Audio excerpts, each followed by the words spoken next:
my next question is, kamusta yung love life mo?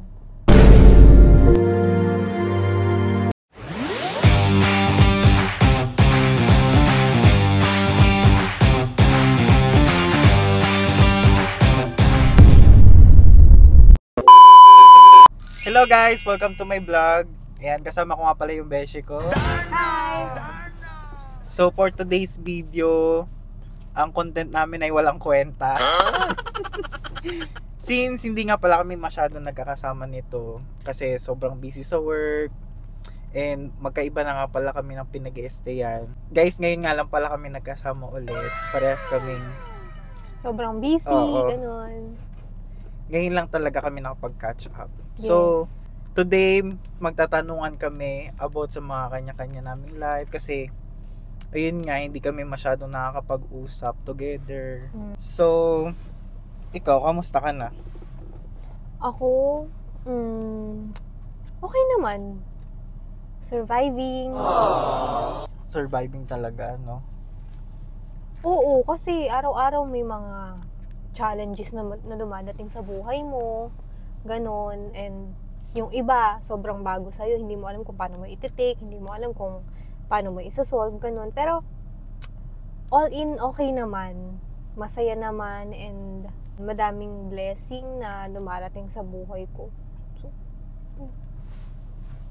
Ako, Ikaw? kung kakamustahin mo ako, siguro okay na hindi. bakit? Okay ako kasi may work tayo, sumasahod tayo, nagkakapera tayo.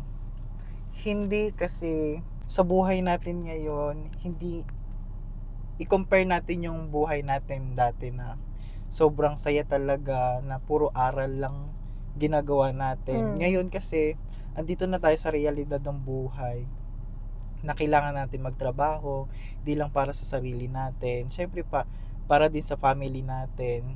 Iyon. Na minsan Yung dati parang wala kang masyadong Oo. iniisip, ganun. Tapos ngayon, ang bigat-bigat na, ganun. tapos parang nakakapagod na. Parang gusto mo na lang ulit Maging, mag-aral. maging bata, ganun. Oo. Totoo naman. Kasi, oo, before, wala talaga tayong pinoproblema. As in, laro lang, aral lang, ganyan. Tapos, yung mga pamilya natin, sila na yung mga nag-iisip kung paano i-solve yung problem, ganun. Tapos tayo, ngayon, ang dami na nating bills. Yo, totoo Diba? yan. Tapos yung, Parang, hindi naman lahat, pero may mga iba kasi sa family na parang, alam mo yun, ang galing pag humihingi, tapos, ganun. pag yung alam mo na ikaw yung last choice nila, Oo. tapos alam nila na hindi mo sila matitiis. So yun. Totoo. May tanong ako sa'yo. Choice mo ba to? Yung choice mo na kung ano yung nangyayari sa buhay mo ngayon? Okay. Parang ang ano na, ang lalim na. Oo. Okay. For me, parang 50-50 eh. Choice ko, kaya nangyayari sa akin yung mga ganito, and meant to be na nangyayari sa akin yung mga ganito. Ganun. Kasi sa buhay, lahat tayo may choices eh. Totoo. 'Di ba? Lahat tayo may choices. And kung ano yung pinili mo, yun yung mangyayari sa buhay mo. Pero, minsan, kahit hindi mo piliin yung gusto mo mangyari sa'yo, and nangyari sa'yo, means para sa'yo. Ganun. Ako siguro, choice ko. Lahat Choice ng mo. nangyayari sa akin ngayon, choice ko yun. Kasi alam ko naman na yung lahat ng desisyon natin sa buhay, ikakaganda rin naman ng buhay natin eh. Pwedeng oo, pwedeng hindi. Kasi ako, choice ko to kung sino yung mga nasa paligid ko ngayon. Oo, yeah. Choice ko silang samahan kasi alam kong sila yung makakatulong sa akin para maging successful din sa buhay. Yun. Yeah. Yung mga taong alam kong hindi makakatulong sa akin, Let go at mo. Ganun. dapat naman talagang i-let go yung mga taong ganun na Yeah. i-down ka, yung mga walang support, Oo. suporta sa'yo. Either i-let go mo or ika-cut off mo na. Yeah. Yung ibang mga friendship ko dyan, kinut off ko na talaga yung relationship ko sa kanila kasi For better. Yeah, for better future, and also yung imbis na i-cheer up kanila, sila pa yung yung dahilan para hindi mo gawin to, ganyan. I Ida-down ka see. pa talaga nila. Yeah. Kasi yung mga taong ganyan, takot silang malamangan, alam mo yun. So yun. Oo, may inggit sa'yo. Kaya sobrang thankful ako sa mga taong nasa paligid ko ngayon kasi alam kong totoo sila. Totoo sila sa akin. Like kayo, nila tita. Sino si tita? Mama mo. Ayun. Kasi, di ba, simula pa naman mga bata tayo. Andyan na rin kayo. Tas, ang tagal na nakaplano tong namin pagpunta sa Malaysia. Yeah. High school pa lang kami, guys. Tas, ayun, may mga times na lang talaga na hindi siya natutuloy kasi nga hindi pa time. Hindi pa right time. Pero ito na yun, guys. Andito na kami. Nagtatrabaho na kami. And thankful ako kasi simula high school kasama ko na siya. And nakikita ko sa aming dalawa na nagiging successful kami together na magkasama. Totoo. My next question is, kamusta yung love life mo? Parang ayan na yung pinakamahirap na tanong. Kamusta yung love life ko? What happened? Masaya ako na mag-isa. Bakit? Lonely ka? Masaya ako na mag-isa. Masaya naman ako. Masaya naman mag-isa, diba? Oo. Masaya naman. Parang kasi love life, parang tagilid ba ganun? Okay Bakit? naman. Okay naman ako. Details? Hindi, yun. Sa love life, parang malas tayo dyan. Bakit? Ano ba nangyari? Kung okay lang naman sa'yo mag-open. Parang ang hirap kasi i-open kasi hindi pa ako ready.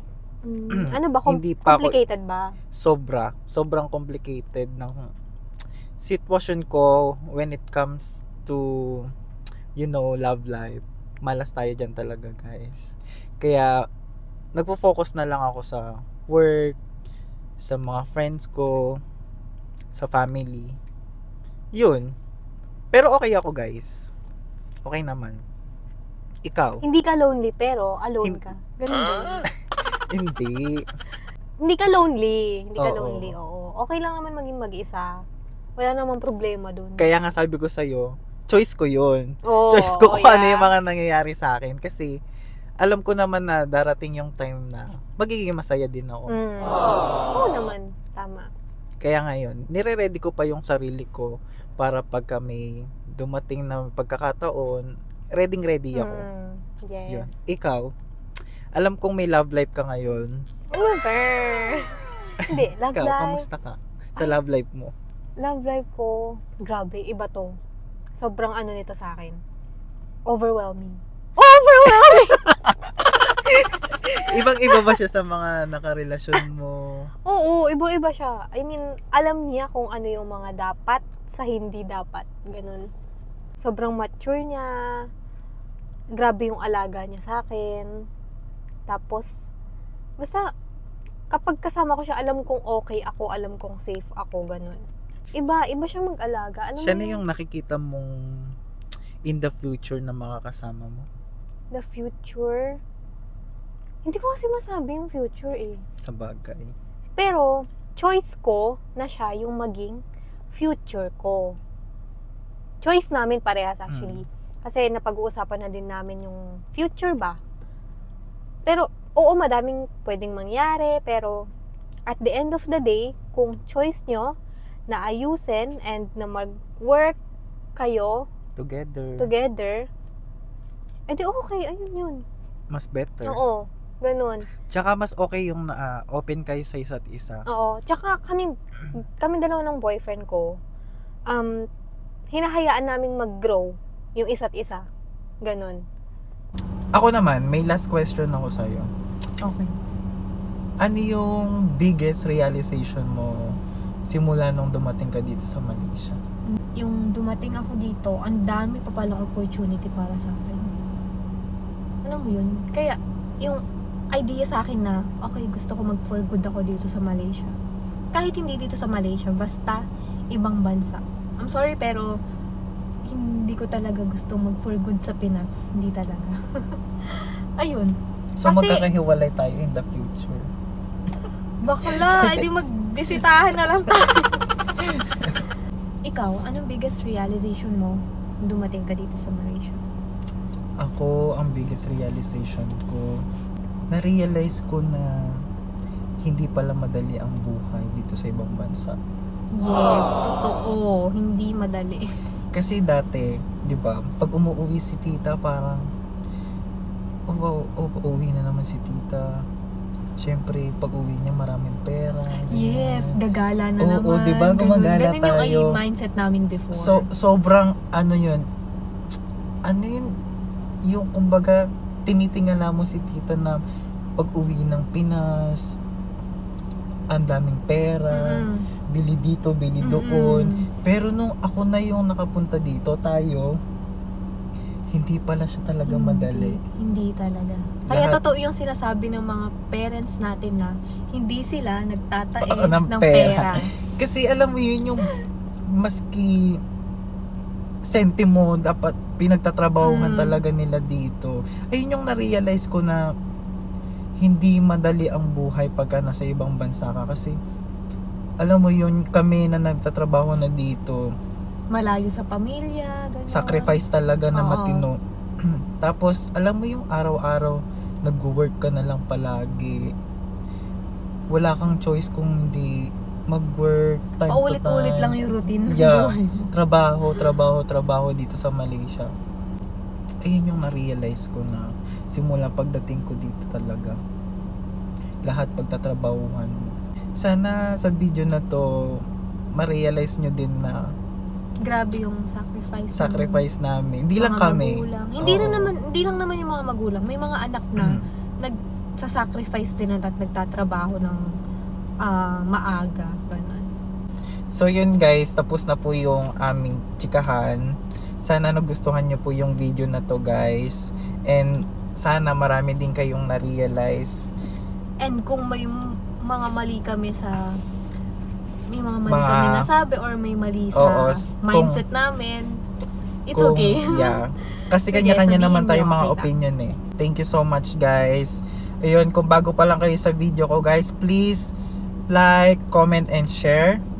And please guys, subscribe my Yes, YouTube channel, please Jael Garcia. And click the notification bell para maging updated kayo sa mga next videos ko guys. Thank you so much guys. Thank you sa support. Bye! Bye-bye!